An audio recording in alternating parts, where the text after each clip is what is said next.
안녕하십니까. 평양만사 김길선입니다. 주간 북한 내부 관련 시사를 시작하겠습니다.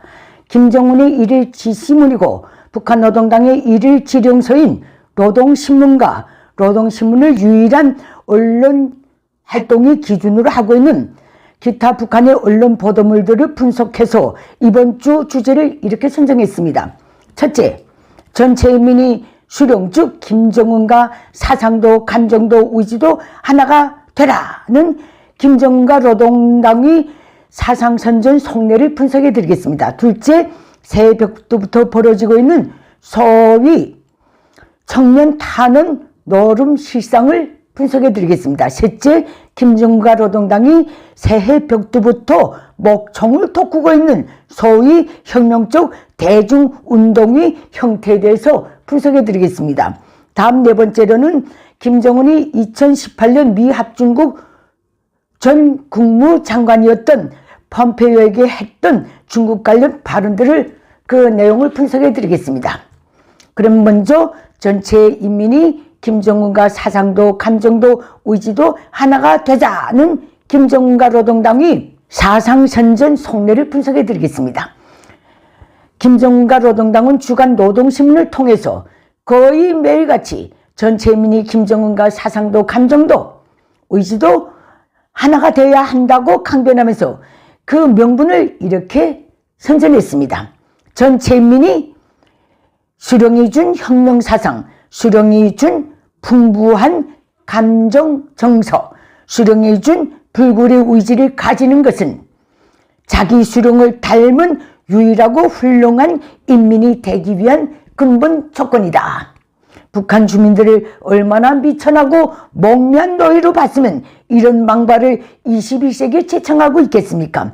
지구촌 전현전 독재자들 중에 이런 발상까지 한 차는 아마 김일성 족속 김정은이가 최초일 것 같습니다. 이것이 반세기 이상 족수 공권으로 강요당하고 있는 북한 주민들의 신세이고 처지입니다.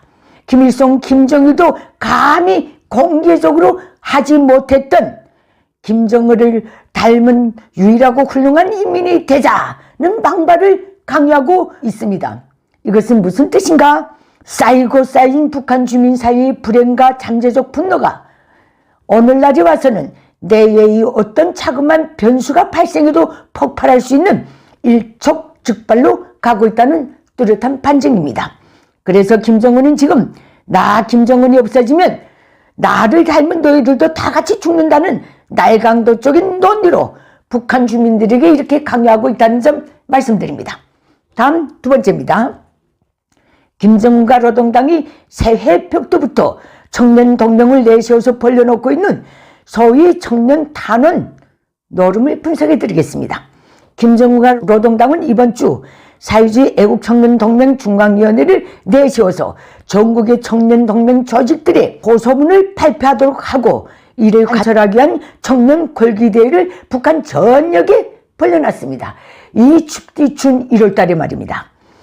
북한 사회주의 애국청년동맹 중앙위원회가 이런 호소문을 내게 된 취지는 김정은이 당중앙위원회 제8기 제6차 전원회의에서 올해 평양시에 새로운 3,700세대의 거리를 하나 더 형성할 때에 대한 말하면 구상을 펼치고 이 보람차고 영예로운 과업을 청년들에게 통째로 맡겨주는 최상 최대의 믿음을 줬기 때문이랍니다. 이 호소문을 받들고 지금 북한에서는 이 준통삼에 모든 부문 모든 단위 일터입니다. 모든 지역의 청년동맹 말단 조직인 조업단체 조직으로부터 상향식으로 군시 도를 걸쳐 결의회의, 결의대회를 벌려놓고 있답니다. 그리고 이 회의들에서 탄원한 자들이 결의한 내용은 첫째, 김정은의 명령을 명줄로 간직하고 둘째, 언제나 곧바로 힘차게 앞으로만 달리는 열혈 청춘의 충성심으로 새 거리 건설장을 부글부글 끓게 만들어서 셋째, 김정은이가 맡겨준 평양시 어느 거리 건설의 질과 속도를 김정은이 요구한 수준에서 김정은이 정한 시간대의 최상위 수준에서 보장하겠다. 이것입니다. 참 히틀러도 울고 갈 김일성 족속의 상투적인 통치 방식입니다. 전국의 각 직업군에서 일하던 청년들이 어떻게 집을 지으며 그렇게 진 집이 또 얼마나 온전하겠습니까? 김일성 족속은 1970년대 중반부터 김일성 족속 신격화, 김일성 족속 업적 찬양, 김일성 족속 권위 선전, 이것들을 위해 도깨비 복마전 같은 탄원 노름을 북한 전역에 벌려놓고 이미 1980년대 초부터는 이것 때문에 국가 경제의 종합적, 계획적, 균형적 발전이라는 정상적인 길이 불가능하게 파괴해버렸습니다. 그 결과 김일성 족속은 분명 직장과 직업은 있어도 할 일이 없는 북한 주민들, 특히 청년들을 집단 탄원, 집단 지출 명분으로 북한 전역에 여기저기 끌어내서 그들의 정상적인 삶과 성장까지도 저해하고 있습니다. 그리고 안 할 말로 식량 배급 제도도 30여 년째 복구 못하고 있는 주제에 집을 암만 많이 지어서 공급해 준데도 북한 주민들이 그 집에 들어가서 손가락 빨고 앉아 있겠습니까? 주민 생활이 안착될 수가 없습니다. 김정은이 식량 문제 풀 능력도 의지도 없으니 지금 북한 전역에 토목공사만 가득 벌려놓고 뭘 일하는 것처럼 냄새를 피우고 있다. 이렇게밖에 설명이 안 됩니다. 다음 내부관련 세 번째입니다. 김정은과 노동당이 새해 벽두부터 목청껏 외치고 있는 소위 혁명적 대중운동의 형식에 대해서 말씀드리겠습니다. 주간노동신문은 온 나라의 여러 가지 대중운동의 불길을 세차게 지펴 올려서 대중의 혁명열, 투쟁열, 애국열을 남김없이 동원해야 한다고 제창하면서 혁명적 대중운동의 종목을 이렇게 밝혔습니다. 충성의 편지 이어달리기 운동, 탱크 장갑차 포 헌납 운동, 300명 불군기 쟁취 운동, 사회주의 애국림 조성 운동 등등등. 여기서 제일 웃기는 것이 충성의 편지 이어달리기 운동입니다.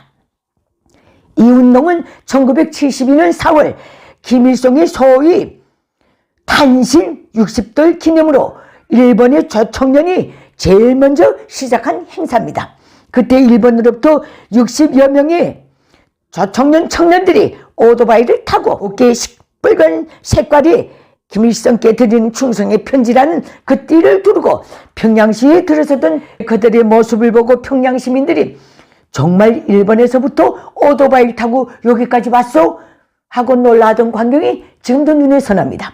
그때부터 이것을 본받아서 북한 전역에서도 해마다 4월 15일, 2월 16일, 10월 10일 뭐 이렇게 등등 저들이 소위 민족 최대의 명절이라고 붙인 그런 명절 때마다 지역 주민들을 연도 환영회까지 끌어내면서 충성의 편지 이어달리기를 북한 전역에서 저 말단으로부터 쫙 평양으로 들어오는 그런 이어달리기 행사를 줄기차게 진행했는데 김일성이 퇴진 후에 거의 없어졌습니다.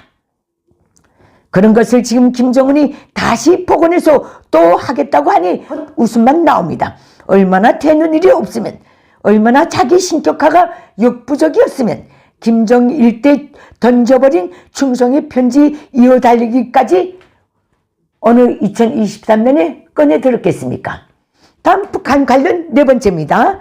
최근 언론들에서 많이 다룬 2018년 김정은이 전 미 국무장관 폼페이오에게 했다는 중국의 위협을 방어하기 위해 주한미군이 필요하다는 발언과 중국은 거짓말쟁이라는 발언에 대해서 김정은의 속내와 수준을 분석해 드리겠습니다. 김정은의 이 말은 미국 정상회담이 말하자면 성과를 기대해서 미국에 주파를 던진 것입니다. 즉 대미 협상용 공갈용인 핵포기는 하지 않고 미국의 주파를 던져서 미국의 불신을 부식시키고, 왜 북한이 중국의 위협 때문에 핵을 개발한단 말은 단 한 번도 표명한 적이 없기 때문에 그렇습니다. 이렇게 불신을 부식시키고 대북제재 완화를 실현해서 우선 대한민국으로부터 더 많은 강탈과 약탈을 목적으로 한 말입니다. 이건 뭐 그 이후에 벌어진 사태가 다 보여주고 있으니 더 설명하지 않겠습니다. 또 김정은이 중국 폄하 발언은 그놈이 김일성, 김정일로부터 후계자 수업을 제대로 받지 못했기 때문에 나온 발언입니다. 노회한 김일성은 중국의 팽창 야망을 끝없이 중화하고 경계했지만 어떤 외교 석상에서도 단 한 번도 중국 관련 폄하 발언을 하지 않았습니다. 중국이 고아서가 아니라 중국 때문에 공산 세습 왕조가 위협을 받을 수 있기 때문에 그랬습니다. 인접국가입니다. 대국입니다. 김일성의 절반쯤 갔던 김정일 역시 김대중 전 대통령이 평양 방문 시 남조선이 미군 주둔을 리해한다는 발언은 했지만 절대 중국을 걸고 들지는 않았습니다. 미국이라는 먼 법보다 가까운 주먹인 중국이 더 무서웠기 때문에 그렇습니다. 김일성 족속이 중국 폄하 발언이 공개적으로 나와서 중국이 그에 대한 보복 조치를 취한다면 김일성 족속 정권은 앉은 자리에서 고사당합니다. 그런데 이놈의 김정은은 그런 외교 정치적 감각도 전혀 없습니다. 그리고 중국과 북한과의 관계에서 사실 거짓말을 줄기차게 역사적으로 거침없이 해온 측은 김일성 족속입니다. 김일성 족속이 이 지구촌에서 제일 많이 빚을 지고 있는 나라가 공산 중국입니다. 김정은의 이런 발언이 비록 2018년에 나왔지만은 그 내용이 공개된 이상 앞으로 김정은이 중국을 방문할 일은 별로 없을 것 같습니다. 혹시 또 산모작은 쭉정이라는 말이 있습니다. 김일성 족속의 3대인 김정은은 쭉정이나 징계 없습니다. 김정은이 저렇게 명을 제쳐가다가 죽을 것 같습니다. 이상으로서 북한 관련 주간 시사를 마치겠습니다. 감사합니다.